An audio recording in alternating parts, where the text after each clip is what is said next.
Un homme âgé se rend dans une maison de retraite pour retrouver sa petite amie de lycée qu'il n'a pas vue depuis 55 ans et lui demander enfin de devenir sa femme. Des décennies plus tard, Ted Jennings s'est souvenu de cette soirée comme du moment le plus parfait de sa vie. À 17 ans, il semblait que tout ce dont il avait toujours rêvé était à sa portée. Il regardait son film préféré, Certains les manchots, avec sa fille préférée, Lucy Perkins, et sirotait des milkshakes à la banane en grignotant du popcorn. Il a passé son bras autour de l'épaule de Lucy et l'a serrée tandis qu'à l'écran, Marilyn Monroe faisait la moue à Tony Curtis. « Tu es bien plus belle que Marilyn, Lucy », lui a-t-il dit. Lucy a ri et lui a donné un coup de poing. « Tu essaies juste de voler le popcorn, Ted Jennings », s'est-elle écriée. « Plus jolie que Marilyn. Eh bien, tu l'es », a dit Ted sérieusement. « Je ne demanderai pas à Marilyn de m'épouser, mais si est-ce à toi que je le demande. » Ted a fouillé dans sa poche et en a sorti une jolie bague à l'ancienne. « Ma grand-mère Esther me l'a donnée. Elle m'a dit que c'était pour ma future femme. Je suppose que si est toi, si tu veux bien de moi. » Lucy souriait et rougissait, riait et pleurait en même temps. Et Ted essayait de mettre la bague à son doigt tout collant avec le beurre du popcorn quand sa mère est entrée. « Qu'est-ce qui se passe ici ?» s'est-elle écriée. « Qu'est-ce que tu fais avec la bague de ma mère, Ted ?» Ted a rougi. Un instant auparavant, il s'était senti comme un adulte, un homme sûr de lui et de ce qu'il voulait. Maintenant, il était redevenu un petit garçon, balbutiant une explication. « Grand-mère Esther me l'a donnée, elle est à moi. Pas pour le donner à une fille comme elle », s'est écriée Madame Jennings. « Donne-la-moi. » Lucy était en larmes et luttait pour enlever la bague de son doigt sous les yeux brûlants de Madame Jennings. Elle a fini par l'enlever et l'a mise dans les mains de la femme. « Maintenant, sors », lui a crié Madame Jennings. « Et ne reviens plus jamais. » Ted a regardé Lucy partir, son joli visage entaché par les larmes, et il n'a rien dit. Il est resté comme cloué au sol pendant que sa mère chassait la fille qu'il savait être l'amour de sa vie. Il faudra des décennies avant que Ted ne se pardonne ce moment de lâcheté, et tous les autres qui ont rapidement suivi. En l'espace de quelques heures, les parents de Ted l'ont envoyé à Boston où il devait commencer l'université. Ted a obéi bêtement à ses parents, comme on le lui avait appris toute sa vie, et il n'a jamais revu Lucy.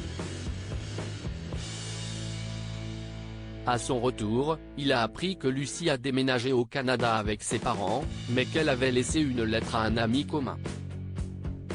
« Mon très cher Ted », avait-elle écrit. « J'ai attendu et espéré un mot de toi.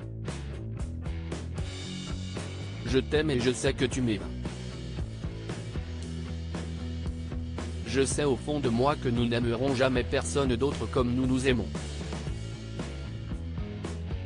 Voici mon adresse, Ted. Si tu m'aimes, si tu crois en nous, tu viendras à moi, il ne te reste plus qu'à décider si tu obéiras à tes parents ou si tu suivras ton cœur.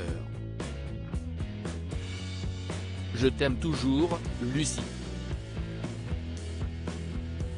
Ted avait froissé la lettre dans sa main. Il n'a jamais écrit à Lucy et n'a jamais pris le train pour la petite ville canadienne où Lucy avait déménagé, car même s'il aimait comme un homme, il n'était qu'un garçon effrayé. Lucy a attendu un peu, puis elle a épousé un homme bon et gentil. Elle l'aimait de plus en plus et ils ont eu une vie merveilleuse ensemble et 3 enfants adorables. Si elle se réveillait parfois avec des larmes sur les joues, elle ne parlait jamais. Si elle détournait le regard lorsqu'un vieux film de Marilyn Monroe passait à la télévision en fin de soirée, elle n'expliquait jamais pourquoi. Elle était heureuse, à sa manière tranquille, et les années passaient. Ses enfants sont partis, son mari est mort et Lucy s'est retrouvée seule. Après une mauvaise chute qu'il a laissée avec une hanche cassée, Lucy avait 72 ans lorsqu'elle s'est installée dans une maison de retraite. Ce n'est pas comme ça que je pensais que ma vie se déroulerait, s'est-elle dit. Qu'est-ce ce qui m'est arrivé? Mais Lucy se trompait si elle pensait que la vie ne lui réservait plus de surprises. Un après-midi, un grand homme à l'allure distinguée s'est approché d'elle avec un grand sourire et un bouquet de tulipes à la main. « Excusez-moi, mademoiselle. » a-t-il dit. « Je me demandais si vous aimiez toujours les milkshakes à la banane, le pop-corn et les vieux films. » Lucy a levé les yeux vers lui, surprise. « Je ne comprends pas, » a-t-elle dit.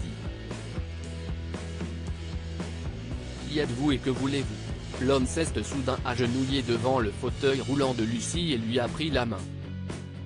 « Lucy, si estime-moi, Ted. Je te cherchais. » Tu avais raison. Je n'ai jamais aimé quelqu'un comme je t'ai aimé.